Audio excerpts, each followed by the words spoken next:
దైవానికి అమ్మగారికి అందరికీ వందనాలు. చేరవలసిన మీకు అందరికీ వందనాలు. నేను ఎలాంటి వాడిని అంటే మేము మాది సొంత ఊరు కర్నూలు రూట్లో కాలుగుట్ట దగ్గర గుడిపైతాంగా.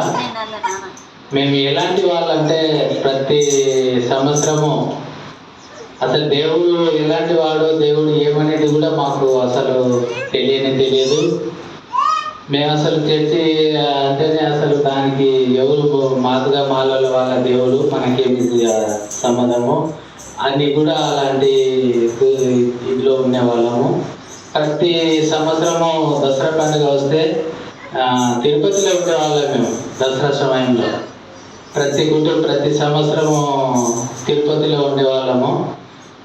అనేక దేవుళ్ళు తిరిగాము, అన్ని పూజలు చేసాము, కానీ మాకు సమాధానం అనేది ఎక్కడ ఏమీ కలగలేదు. అలాగే దీన మనసులో ఉండేవాళ్ళము. చిన్న గుడిసె మాది. అసలు మ్యారేజ్ చేసుకున్నప్పుడు కూడా అసలు మేము కుటుంబం, మాకు సంతానం 8 మంది. మా అమ్మగారికి 8 మంది అయితే నేనే పెద్దవాడిని.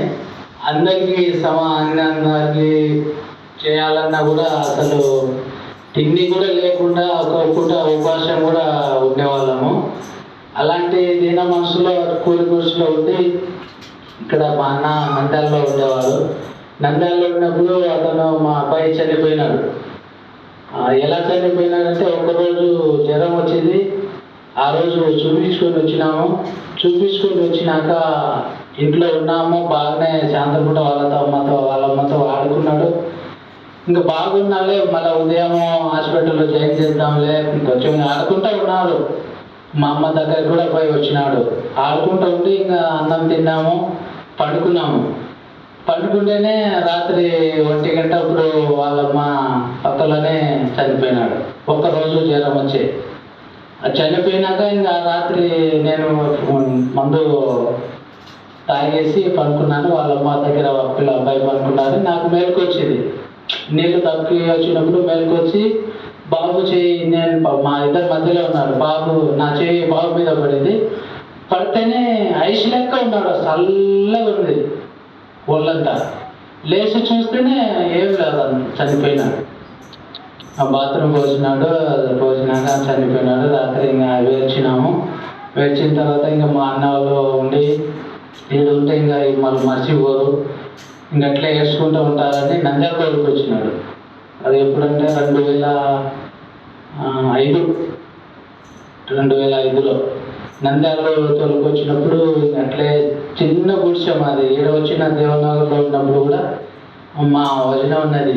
మా భార్యకు ఆరోగ్యం బాగాలేదు. ఇంకా చేసుకుంటూ ఉంటే ఏ తిండి కూడా అప్పుడు ఎంత నాకు 200 ఇచ్చేవాళ్ళు, ఆమెకు 100-150 రూపాయలు.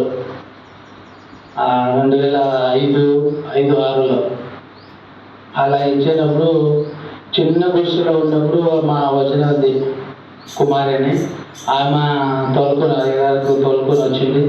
తోలుకొని వచ్చి కూడా అప్పుడు ప్రార్థన చేసినాడు. ప్రార్థన చేసినాక ఆమెనే పోయేది. సుమారు 1 నెల 2 నెలలు ఆమెనే వచ్చింది. మా పాప ఆమెనే వచ్చింది. వచ్చిన తర్వాత నేను ఇంకా అయ్యగారు వచ్చే ఇంకా జోన్లో కోటలు సీసా చికెన్ పకోడీ అన్నీ తీసుకొని వచ్చి ఇంకా అయ్యగారు ఉంటే పక్కన పెట్టేసి ప్రార్థన చేసి పోయినాక మళ్ళీ తాగేవాడిని. ఇంకా అలాగే చిన్న గుడిసె. అసలు ఎంతంటే ఇంతనే ఒక 4 బండతోనే ఉంటుంది దేవనగర్లో. మా రూము లోపలే బాత్రూము, మంచము, వంట రూము అన్నీ దాంట్లోనే చిన్నది. దాంట్లోనే ఉన్నప్పుడు మా వదిన తోలుకు వచ్చినప్పుడు ప్రార్థన చేసినప్పుడు ఒకరోజు ఇక్కడ కూలికి జరిగింది. బుగ్గరముడి ఇంటి దగ్గర కూలికి జరిగినప్పుడు ఆయన విజయ ప్రకాష్ అని బెంగళూరు ఆయన వచ్చినప్పుడు ఈయన అయ్యగారు ఉండి, నువ్వు రావాలా, అక్కడ సాక్ష్యం వినాలా, అక్కడ ఏం జరిగింది, ఆయన స్వస్థత చూడాలా, రాండి అని నాకు బంగపోయి తోలుకొచ్చినారు. ఏమైతే ఒకసారి అని తోలుకొచ్చిన తర్వాత ఆ రోజు ఏం విన్నానంటే ఆయన సాక్ష్యము, ఆయన వాక్యం విన్నాను. ఏం జరిగితే నాగల చవితి పండుగ రోజు పూజ చేస్తుంటారు కదా, ఆ రోజు వాళ్ళు ఎవరైనా పూజ చేస్తే వాళ్ళ ఇంట్లో పాము పోతే కొట్టకుండా అట్లే ఉంటారా, అట్లా ఉన్న వాళ్ళు ఎవరున్నా ఉన్నారా అని చెప్పినారు. అంటే అలాంటి వాళ్ళు ఎవరు లేరు. ఇంట్లో ఫామ్ హౌస్ ఎవరు అనుకుంటారు, కొట్టేస్తారు. అది ఒకటి విన్నాను. ఆ రోజు మేఘాలు ఆయన చెప్పినట్టే తిరిగింది. మేఘాలు తిరగాలంటే తిరిగింది, అసలు వెళ్తాయి కావాలంటే వెళ్తాయి వచ్చింది. ఆ వాక్యం విన్నాను. ఆ రోజే నేను మందు తాగడము ఆ రోజే మానేసినాను. మానేసిన తర్వాత ఇంకా కొంచెం చిన్నగా మానేసిన తర్వాత చర్చికి రావడం మొదలుపెట్టాను. మొదలుపెట్టిన తర్వాత ఇంకా కొంచెం స్థలం తీసుకున్నాము. స్థలం తీసుకున్న తర్వాత ఇంకా చిన్నగా ఇల్లు కట్టుకొని బాగా దేవుని దయాలో బాగానే ఉన్నాము. మాకు చిన్నగా దేవుడు మాకు చాలా మేలు చేశాడు. అసలు నేను ఎలాంటి వాళ్ళు అంటే ఆ దీన మనసు నుంచి ఈ స్థాయికి ఉన్నానంటే దేవుని కృపనే. దేవుడు లేకపోతే ఈనాడు ఎక్కడ ఉండేవాడినే నేను. అసలు దేవుడు అని నాకు ఇంత కూలి గుడిసెలో ఉండేవాడిని నాకు ఇంత స్థాయికి తీసుకొచ్చాడని నా జీవితంలో కూడా ఊహించలేదు. ఆ దేవుని కృప. చిన్న సాక్ష్యం. దేవుడు దీవించుడు గాక. దేవుడు చేసిన మేలు. సల్మాను అక్కడ కుమారక్క అని ఇక్కడ పక్కన ఉన్నారు, బాలని ఇంటి పక్కన వచ్చి అక్క అక్కడెక్కడ మందిరాలు పేరు వద్దు, ఒక ఆ మందిరం పెద్ద మందిరానికి తిరిగినారు కదా, మీరు కూడా చెప్తారు సాక్ష్యం. తిరిగారు అది మందిరాలు కూడా తిరిగినారు. ఒక సంవత్సరం పెద్ద నింద్యాలు ఉన్న మందిరాలు దురాత్మల చోట. అక్కడ కుమారక్క పిలిచినప్పుడు అక్క ఎట్టున్నట్టు అదే ఆయన చెప్పినట్టు చిన్న 4 కొండల మధ్య ఉన్నప్పుడు అక్క చాలా ఎత్తుగలు అంత సోదరు నుండి ఉన్నాయి. అక్కడనే గుడ్డలు, అక్కడనే అవి. తర్వాత ఈయన తాగి బాగా పనుకున్నాడు. చంద్రకళ చిన్న బిడ్డ అది ఒక మాట చెప్పినాడు, తాగుడంటే చాలా ఇష్టమని నేను తాగినా సార్, కనీసం అంటే చెప్పలే, ఎంత తాగేది కూడా చెప్పలే, చెప్తే భయపడతాను. చాలా చెప్పమంటాం చెప్తాము. ఎందుకంటే 4 లీటర్ల సారై 4 కేజీల మటన్ తింటున్నాడు. చూడండి, మంచి చిన్నగా ఉన్నాడు. దేవుని బట్టి తాగుతూ ఉంటే అక్కడ దైత్యం వేపినప్పుడు ఆయన పిలిపినాడు. బుక్లో సాక్ష్యం కూడా ఇచ్చినాడు మార్పు అని. తాగుతూ ఉన్నప్పుడు అక్కడ ఏం చేసిన అంటే ఆమె పేరు లక్ష్మీబాయి, నా పేరు సోమనాయుడు అని. నేను వైఎస్ నగర్కు వెళ్ళొచ్చినప్పుడు ఇక్కడ తీసుకొని వచ్చిన. ఇదే రూమ్ కాక అక్కడ లేదు రూమ్. ఈ రూమ్లో ఉన్నప్పుడు అక్కడ ఇప్పుడు ఇంటికి ఎదురుమన్న ఇంట్లో చేరలే. అక్కడ బాగా తెల్ల పంచ కట్టుకొని బాగా ఎమ్మెల్యే లెక్క బాగా ఇంత పంచ కట్టుకొని వచ్చి అక్కడ కూర్చున్నప్పుడు అక్కడ విడుదలవుతుంది. సైతాన్ విడుదలైనప్పుడు ఏమయ్యా ఇక్కడ బాధపడి విడుదలైతే అక్కడ ఉంటే నాకు చెడ్డలు వాడుకుంటాయి. ఏమిటి చెడ్డలు వాడుకుంటే అడగాలి కదా. అంటే నేను తాగుడు బానిసైనాను ఖచ్చితంగా అని చెప్పారు. రండి అని కొన్ని వాటరు కొంచెం పేరాయలు కూడా ఇచ్చి ప్రార్థన చేసిన. అక్కడ దైవజనుడు చేయడం, నేను చేయడం, అది విడుదలైపోయింది. ఇక్కడికి వచ్చిన విడుదలైనాక ఆ తర్వాత చిన్న బిడ్డ పాప కూడా, ఎందుకంటే నాకు ఆడ స్థలం లేదు, ఎక్కడ లేదు సార్, నన్ను బీదరికం తింటే చేసుకుంటే కష్టం చేసుకుంటే తినాలి, లేకపోతే లేదు అంటున్నారు. 2 భార్య పెడతాడు.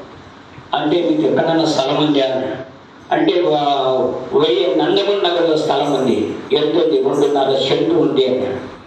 ఉన్నప్పుడు డబ్బు లేదు అన్నాడు. నీకెందుకు ఖచ్చితంగా కానీ ఆ సున్నపు గుర్తులు ఏర్పించి ఇక్కడ ప్రార్థన ఎక్కడ చేసిన అంటే ఆ దేవుని మంది ఆ స్థలం అక్కడ మూలకు చేసి తండ్రి కుమార పరిశుద్ధాత్మ నామములని 3 ఇటుకలు పెట్టి ప్రార్థన చేసినాం.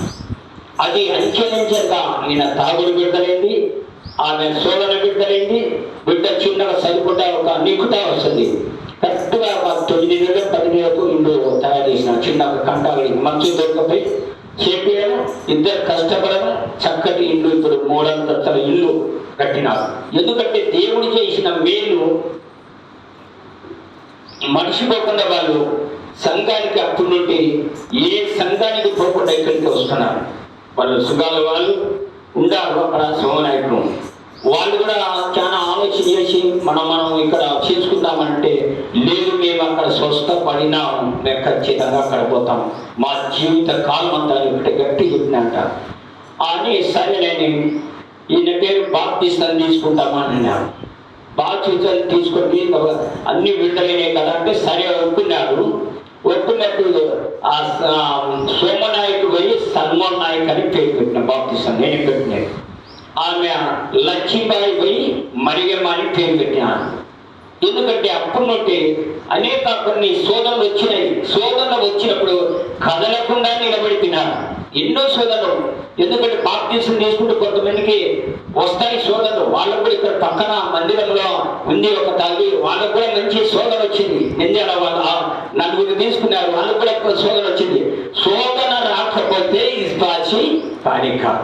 శోధనలో జయించుకున్నప్పుడే మనం బలపడితే విశ్వాసంలో తొలగకుండా ఉండేది.